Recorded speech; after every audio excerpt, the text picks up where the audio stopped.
Film शुरू होती है और फिल्म शुरू होने के साथ ये दिखाते हैं कि पूरी धरती पर इंसान, जीव जंतु, पशु पक्षी कुछ नहीं होता। अब ये दिखाते हैं कि एक एलियन शिप आता है और धरती पर पहले से एक एलियन है जो समंदर के किनारे, झरने के किनारे आता है और वहाँ पे वो कुछ लिक्विड पीता है। लिक्विड पीने के साथ ही उसकी बॉडी मेल्ट हो जाती है और वो झरने के साथ, पानी के साथ बह जाता है।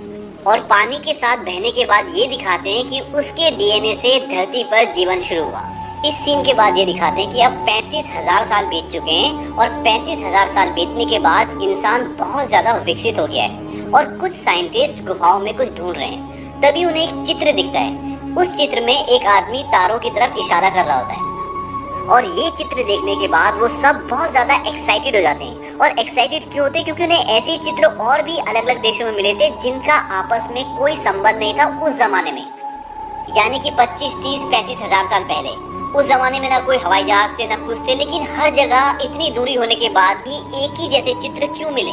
वो ये अनुमान लगाते हैं कि हमें हर जगह एक जैसे चित्र इसलिए मिल रहे हैं क्योंकि वो जो इंसान उन तारों की तरफ इशारा कर रहा है, हर जगह वो एक ही तारामंडल होता है जिसकी तरफ वो इंसान इशारा कर रहा होता है। तो वो कहते हैं कि हमारे लिए ये एक इन्विटेशन है, जिन लोगों ने हमें बनाया है वो चाहते हैं कि हम उन्हें ढूंढे, उन तक पहुंचे। अब ये जो कुछ भी फिल्म में सीन्स चल रहे हैं, जो कुछ भी कहानी चल रही है, ये सन 2091 है, यानी कि आज के समय से भी बहुत आगे की बात चल रही है। यानी कि फिल्म में सन 2091 दिखाया गया है। इसके बाद ये 17 लोगों की एक टीम बनाते हैं और टीम बना के स्पेसशिप में उसी तारामंडल की तरफ जाते हैं जो चित्र में दिखाया गया था।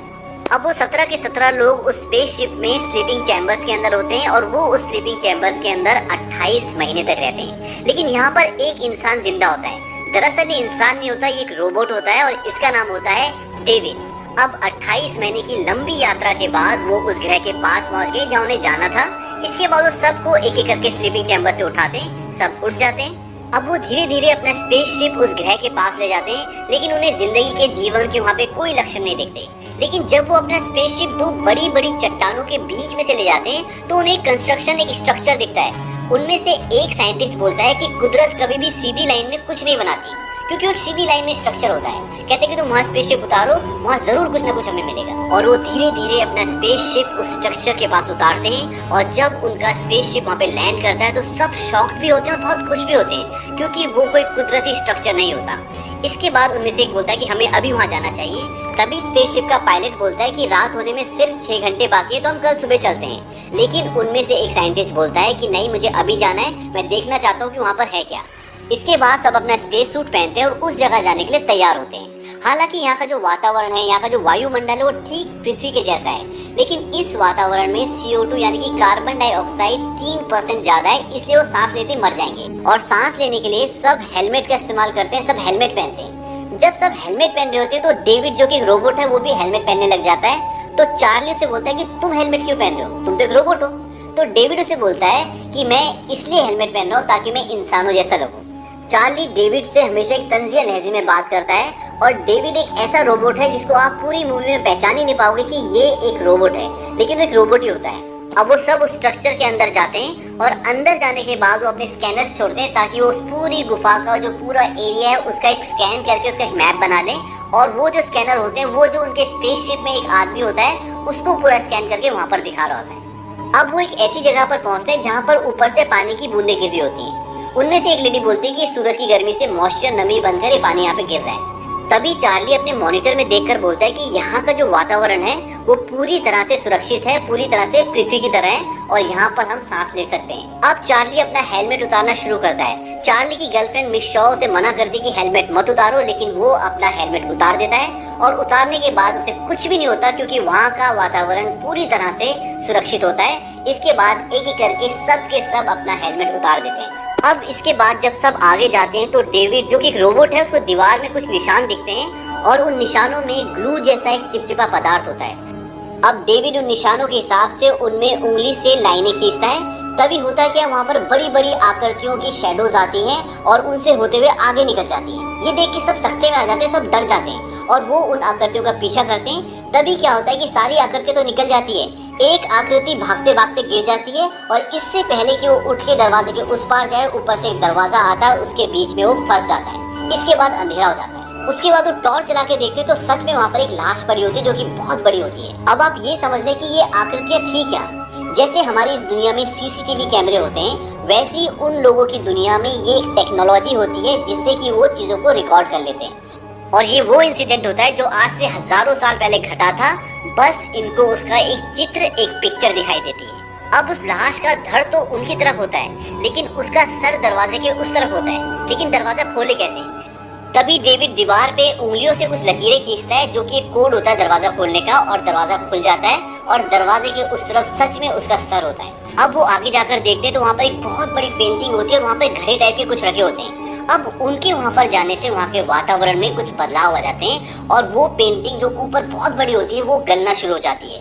तभी मिस शॉ उन सबको बोलती है कि हमारी वजह से इस वातावरण में कुछ बदलाव आ गए, जल्दी वापस चलो। अब डेविड जो कि रोबोट है वो देखता है कि एक मटके में से काले रंग का कुछ लिक्विड निकल रहा होता है, और जब उस लिक्विड को चेक करता है वो कहता है कि जीवन के निशान, यानी कि जो एलियंस थे वो यहाँ पर नई नई प्रजातियां बना रहे थे। जिस तरह से उन्होंने इंसान को बनाया था उसी तरह से वो यहाँ पर कुछ नई प्रजातियां बनाने की कोशिश कर रहे थे। अब ये सब कुछ चल ही रहा होता है कि तभी उनके स्पेसशिप से उन्हें कॉल आता है कि जल्दी वापस आ जाओ, क्योंकि एक बहुत बड़ा तूफान आने वाला है और 15 मिनट में हम स्पेसशिप के दरवाजे बंद कर देंगे।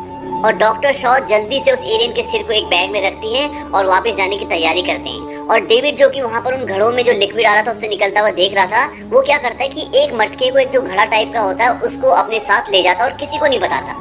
अब डेविड ऐसा क्यों करता है ये आपको आगे पता चलेगा। और अब जब वो पिरामिड से स्पेसशिप की तरफ जाते हैं तो यहाँ पे बहुत ही बेहतरीन सीन है, क्योंकि तूफान आ चुका है और जैसे ही वो स्पेसशिप में पहुंचने वाले होते हैं कि वो सिर, जो एलियन का सिर होता है, वो बाहर गिर जाता है और डॉक्टर शॉ उसको बाहर लेने के लिए जाती है, उसको चार्ली बचाता है। तो यहाँ पे बहुत ही बेहतरीन सीन है।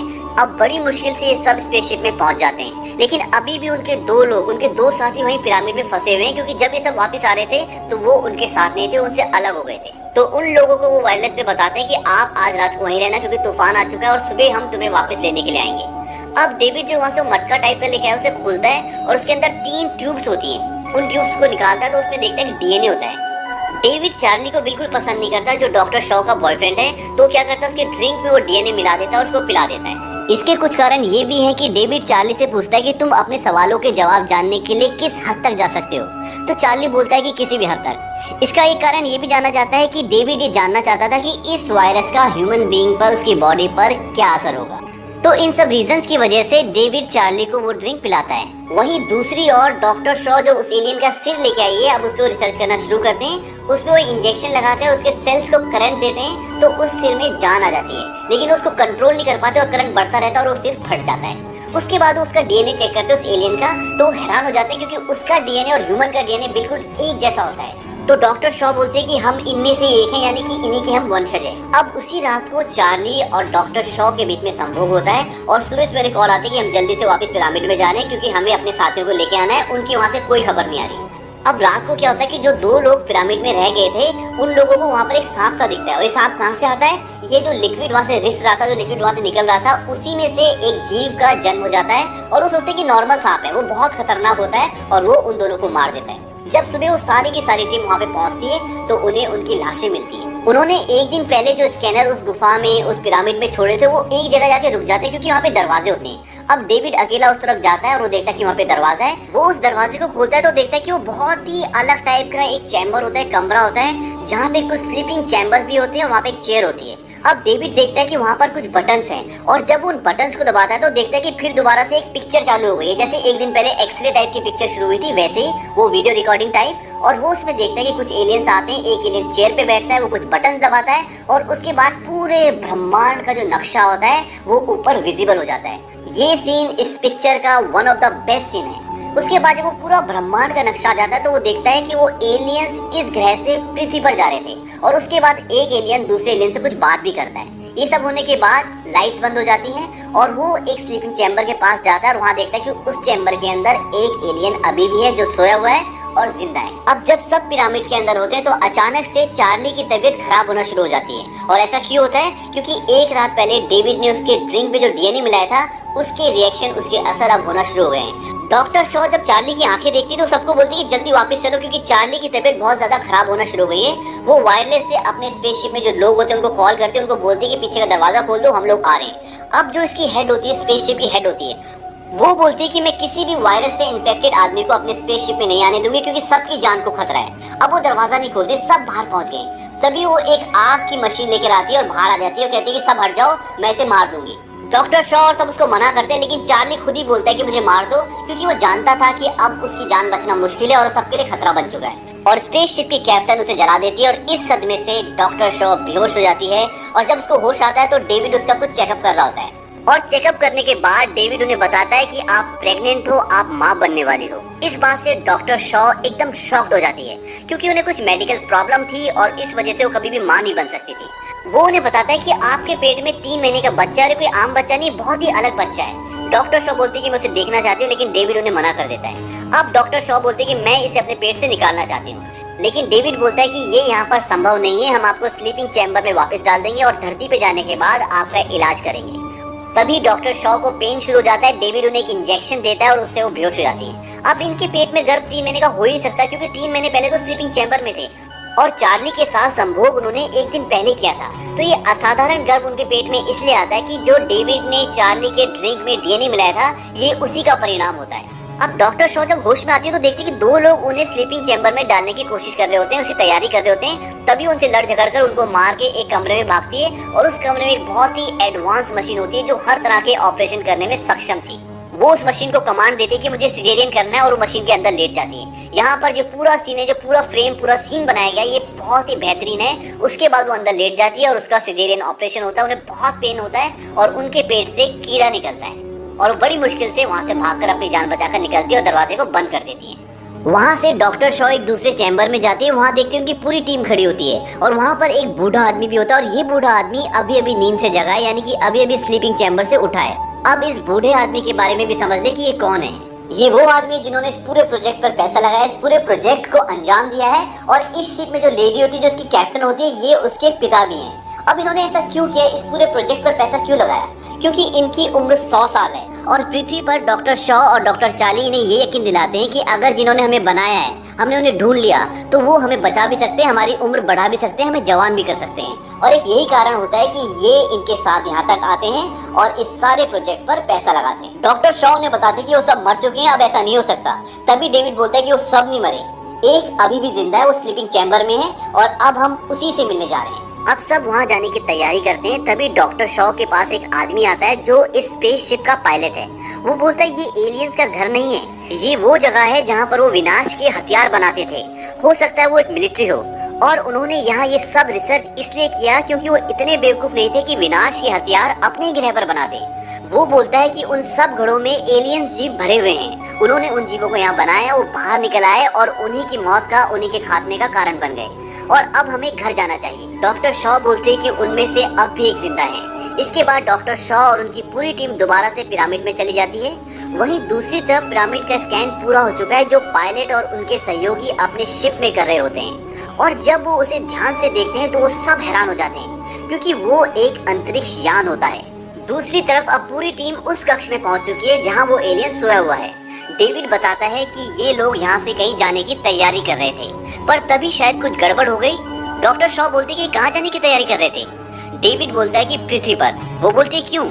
डेविड बोलता है कि नई रचना से पहले वो पृथ्वी का विनाश करना चाहते थे। अब वो उस एलियन को जगाते हैं और डेविड को बोलते हैं कि उससे बात करो, क्योंकि डेविड को कई भाषाएं बोलनी आती हैं। डेविड उससे कुछ पूछता है पर वो जवाब नहीं देता और डेविड का सर उखाड़ देता है और सबको मार देता है। पर डॉक्टर शॉ वहाँ से भाग जाती है। अब वो एलियन अपने शिप को स्टार्ट करता है और टेक ऑफ करने की तैयारी करता है। इतने में डॉक्टर शॉ बाहर पहुंच जाती है और वो शिप के पायलट से बोलती है कि ये शिप यहाँ से टेक ऑफ कर रहा है, तुम्हें इसे रोकना होगा। वो बोलता है कि हमें कुछ नहीं करना, बस हम घर वापस जा रहे हैं। डॉक्टर शॉ बोलती है कि अगर तुमने स्पेस शिप को नहीं रोका, इस अंतरिक्ष यान को नहीं रोका, तो वापस जाने के लिए कोई घर नहीं बचेगा, क्योंकि ये शिप पृथ्वी पर जा रहा है उसका विनाश करने के लिए। अब जब वो अंतरिक्ष यान हवा में उड़ जाता है तो वो भी अपना शिप उड़ाते हैं और उस अंतरिक्ष यान से टकरा देते हैं और वो दोनों शिप जमीन पर गिर जाते हैं। अब तक सब मर चुके हैं। डॉक्टर शॉ अब वापस अपने शिप पर जाती है कुछ जरूरी सामान लेने के लिए। तभी उसे लगता है कि वहाँ कोई और भी है और वो उस जगह की तरफ जाती है जहाँ से आवाज आ रही होती है। जब वो वहाँ पहुँचती है जहाँ उसके पेट से वो कीड़ा निकला था, तो वो बाहर से देखती है कि वो अब बहुत बड़ा जानवर बन चुका है। तभी डेविड की आवाज आती है। वो बोलता है कि वो एलियन तुम्हें मारने के लिए आ रहा है, तुम्हें वहाँ से निकलना होगा। डेविड एक रोबोट है, तो वो सर अलग होने के बाद भी बात कर सकता है। अब वो एलियन उस तक पहुंच जाता है। तभी डॉक्टर शॉ एक बटन दबाती है और एक दरवाजा खुलता है जहां वो विशालकाय जानवर होता है। वो उस एलियन को पकड़ लेता है और मार देता है। डॉक्टर शॉ वहाँ से भाग जाती है। अब डॉक्टर शॉ पूरी तरह से गिव अप कर चुकी है। तभी डेविड की आवाज आती है। वो बोलता है कि मुझे तुम्हारी मदद चाहिए। वो बोलती है कि मैं तुम्हारी मदद क्यों करूं? डेविड बोलता है कि मेरी मदद के बिना हम यहाँ से बाहर नहीं निकल सकते। यहाँ पर और भी बहुत सारे अंतरिक्ष यान हैं और मैं उन्हें चलाना जानता हूँ। अब डॉक्टर शॉ डेविड के पास पहुँचती है और उसे बोलती है, मैं पृथ्वी पर वापस नहीं जाना चाहती बल्कि वहाँ जाना चाहती हूँ जहाँ से ये एलियंस आए। क्या तुम मुझे वहाँ ले जा सकते हो? डेविड बोलता है कि ले जा सकता हूँ, पर वहाँ जाकर हासिल क्या करना चाहती हो? डॉक्टर शॉ बोलते हैं कि उन्होंने हमें बनाया, फिर वो हमें मारना चाहते थे। मैं ये जानना चाहती हूँ कि हमें मारना क्यों चाहते थे। इसके बाद वो डेविड की बॉडी और सिर को अपने साथ दूसरे एलियन शिप पर ले जाती है और वो उस ग्रह से उस एलियन शिप में उनके ग्रह की तरफ निकल जाते हैं। इसके बाद ये दिखाते हैं कि वो जो एलियन नीचे मरा हुआ होता है उसका पेट फटता है और उसके अंदर से एक जानवर टाइप का निकलता है और वो जोर से चिल्लाता है। इसी के साथ ये फिल्म खत्म हो जाती है। इस फिल्म का सेकंड पार्ट भी बना है, तो सेकंड पार्ट की कहानी हम जल्द ही अपलोड करेंगे। हमारे चैनल को सब्सक्राइब करें और बेल आइकन पे दबाएं ताकि जब भी हम कोई वीडियो डालें तो उसकी नोटिफिकेशन आपको मिले।